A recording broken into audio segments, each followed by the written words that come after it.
Hai, Assalamualaikum warahmatullahi wabarakatuh. Kembali lagi dengan saya Suhardi Amir di sini, calon guru penggerak angkatan 8 dari Provinsi Jambi. Dalam modul 2.3 ini, kita telah menjelajahi konsep supervisi akademik yang memiliki tujuan utama untuk mengembangkan kompetensi individu dalam tubuh staf pengajar di sekolah.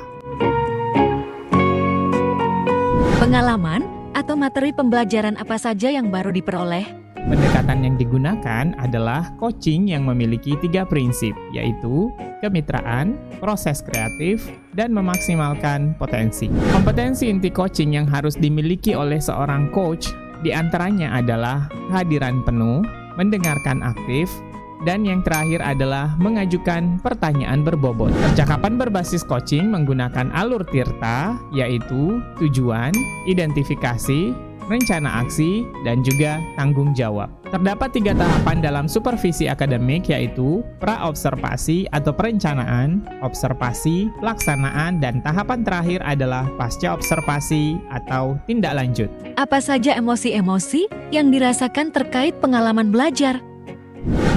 Emosi yang saya rasakan selama mengikuti pembelajaran di modul 2.3 ini diantaranya adalah pertama, cemas. Saya merasa cemas sebelum mengetahui isi dari modul 2.3 ini. Cemas ini muncul karena saya sangat khawatir bahwa saya mungkin tidak akan mampu memahami materi ini dengan baik dan juga tidak yakin apakah saya bisa mengaplikasikannya dengan rekan-rekan sejawat saya. Kedua, tertarik. Setelah melakukan eksplorasi konsep, minat saya untuk lebih memahami isi dari modul ini mulai tumbuh. Ketiga, gembira. Saya merasa sangat senang sekali ketika saya berhasil melakukan praktik coaching bersama rekan CGP di ruang kolaborasi dan demonstrasi kontekstual. Keempat, optimis. Selain gembira, saya juga merasa sangat optimis bahwa saya bisa mengimplementasikannya di sekolah di mana saya bertugas. Apa yang sudah baik berkaitan dengan keterlibatan dirinya dalam proses belajar? Saya sudah mampu berkolaborasi dengan rekan sesama calon guru penggerak saat mempraktekkan proses coaching menggunakan alur Tirta. Dan sesuai dengan prinsip coaching, dalam ruang kolaborasi dan demonstrasi kontekstual, baik berperan sebagai coach, coachee, maupun sebagai pengamat. Apa yang perlu diperbaiki terkait dengan keterlibatan dirinya dalam proses belajar? Menurut saya, hal yang perlu diperbaiki adalah kemampuan saya dalam mengajukan pertanyaan berbobot agar dapat menggali informasi permasalahan pada diri coachee sehingga dapat menemukan solusi atas permasalahan yang dihadapi oleh coachee.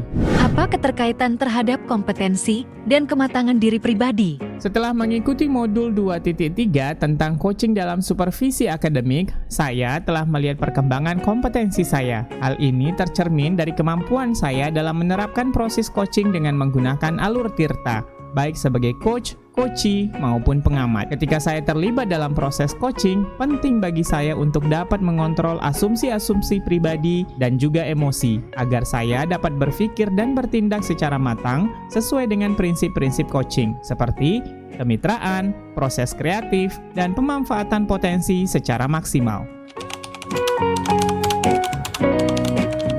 Apa pertanyaan kritis Anda yang berhubungan dengan konsep materi dan menggalinya lebih jauh? Pertanyaan yang muncul yang saya ajukan adalah bagaimana caranya agar konsep coaching dapat diimplementasikan dalam proses supervisi di lingkungan sekolah. Prinsip coaching dapat diterapkan dengan kondisi bahwa kepala sekolah memiliki pemahaman mengenai coaching dalam konteks supervisi akademik dan bersedia menerapkannya. Kegiatan supervisi tidak seharusnya hanya berfungsi sebagai evaluasi guru, tetapi juga sebagai sarana untuk meningkatkan kompetensi akademik guru.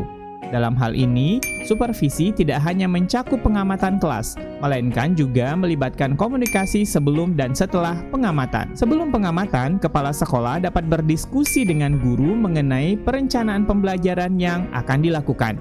Setelah pengamatan, kepala sekolah memberikan umpan balik dan tindak lanjut terkait pelaksanaan pengamatan di kelas yang telah dilakukan oleh guru.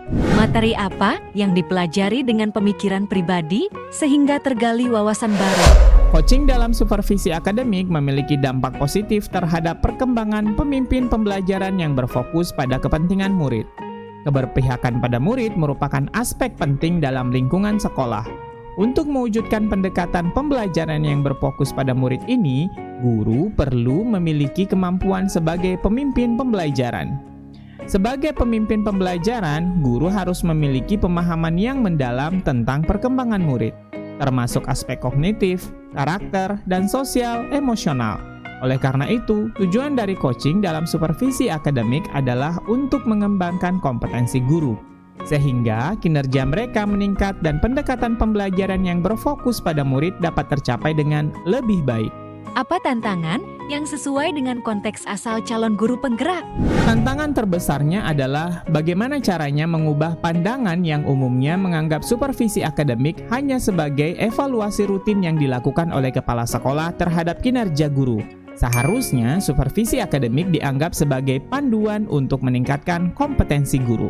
Apa alternatif solusi terhadap tantangan yang diidentifikasi? Solusi yang pertama adalah salah satu pilihan tindakan yang bisa diambil dengan mengadakan pertemuan atau rapat dengan seluruh anggota komunitas sekolah. Melalui pertemuan tersebut, kita bisa mencoba untuk menyatukan pemahaman semua orang tentang apa yang dimaksud dengan supervisi akademik. Yang kedua, solusi selanjutnya dengan memberikan contoh praktek coaching dalam supervisi akademik melalui berbagai media informasi digital yang dapat diakses oleh seluruh komunitas sekolah.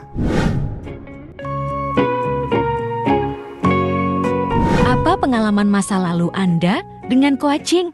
Tiap guru pasti mengalami proses supervisi oleh kepala sekolah dan pengawas sekolah. Namun, seringkali proses ini dijalani sebagai kewajiban rutin tanpa pemahaman mendalam tentang esensi supervisi.